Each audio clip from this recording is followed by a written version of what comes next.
Hi guys, welcome to my channel. Today I will discuss about the new chapter of macroeconomics standard 12, that is government budget. Now in this video we will study about the meaning, objective and components.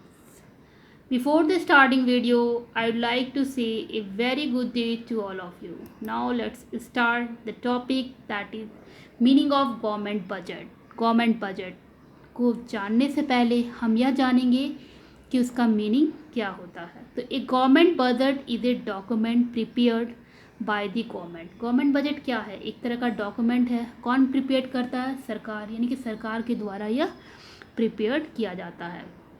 And or other entities presenting its anticipated revenues, income tax, corporation tax, import taxes, and proposed government expenditures, spending expenditure or health care, education, defense, roads, state benefits for the coming financial year is known as government budget.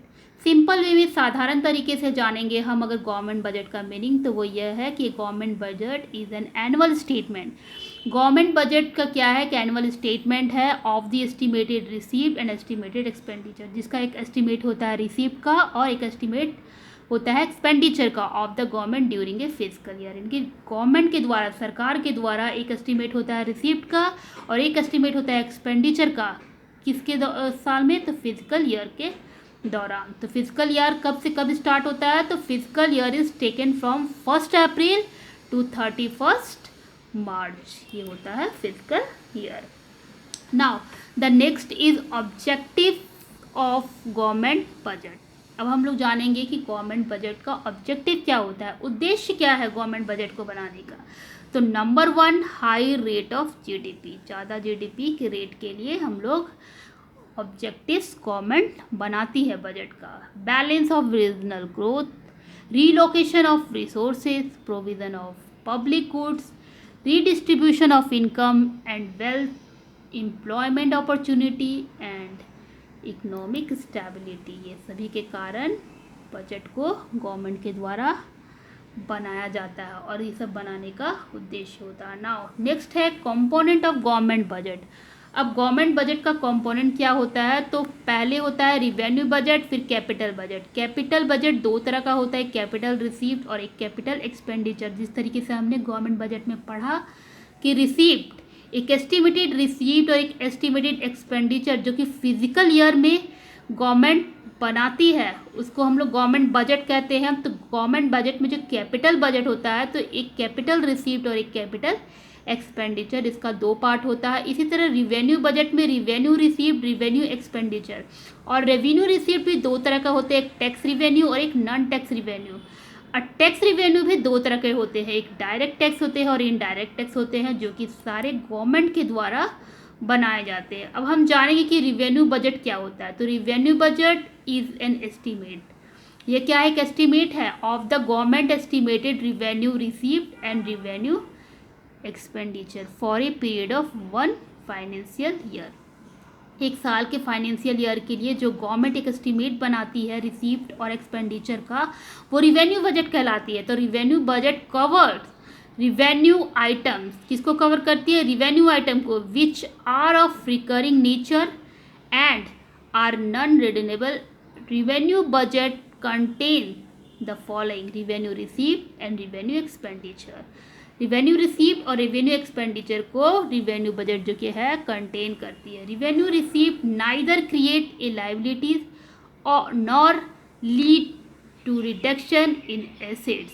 Revenue received include tax revenue and non tax revenue. आइए example समझते हैं tax revenue and non tax revenue. तो tax revenue में क्या आ जाएगा? Income tax, goods and services tax, corporation tax, gift tax, following are example of tax revenue. And non tax revenue क्या हो जाएगा? Price, gifts, grants. Revenue expenditure does not lead to any creation of assets और reduction in liabilities.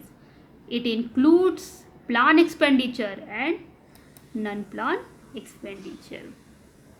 The next topic is capital budget. Capital budget में भी हम लोगों ने दो तरह का पढ़ा था, तो कैपिटल रिसीव्ड और कैपिटल एक्सपेंडिचर। तो कैपिटल बजट क्या होता है कि capital budget is a statement of the government, किसका स्टेटमेंट होता है? तो गवर्नमेंट का होता है। Estimated capital received and estimated capital expenditure.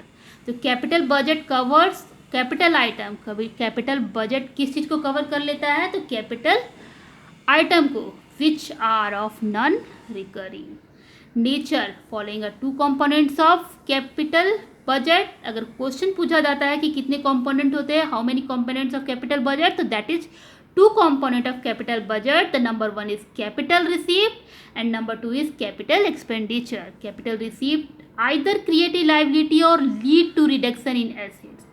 Loan from public, foreign debt, grants. Capital expenditure lead to creation of assets or reduction liabilities. The following are the example of capital expenditure, that is expenditure on roads, construction of a school, building, repayment of loans. Following are examples of capital received, expenditure on road, construction of a school building and repayment of loan.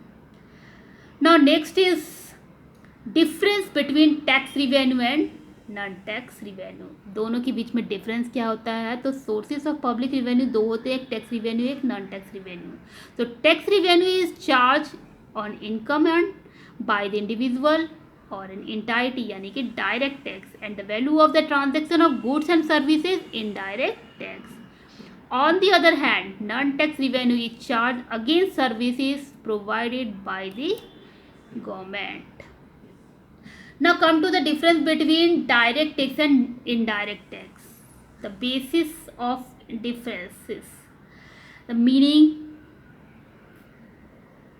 and burden of tax, impact of incident, all are we will study. The first one is the meaning. These are the taxes which are imposed on income and wealth. किसको impose करती है ये tax? Income और wealth को। जो भी हमारा income है और जो भी हमारे पास धन है उसको डायरेक्ट टैक्स इम्पोज करती है। वहीं पे इनडायरेक्ट टैक्स क्या करती है? Such taxes are imposed on goods, consumptions and services. Burden of tax क्या होता है? कि burden of tax fall on the person who paid. Burden किस पे गिरता है? पर्सन पे, जो इसको पे करता है। और इनडायरेक्ट टैक्स में क्या होता है? The burden of this tax can be shifted on other. Indirect tax में क्या होता है? जो बर्डन ऑफ टैक्स है वो शिफ्ट हो जाता है किसी और के ऊपर में। अब हमारा नेक्स्ट हो जाएगा the incident these taxes fall more on each than on poor. These taxes are progressive. With the increase in income, the rate of tax also increases. The incident, यहीं पर डायरेक्ट इनडायरेक्ट टैक्स पे हो जाएगा। The incident of these taxes falls same on both the section of the society. These are also known as proportional taxes. Example देखते हैं direct tax का। Income tax, death tax, gift tax, property tax, this all are the direct tax example. And यहीं पे indirect tax हो गया sales tax, road tax, etc. I hope you all of you understand. If you have any problem, you can write in the comment.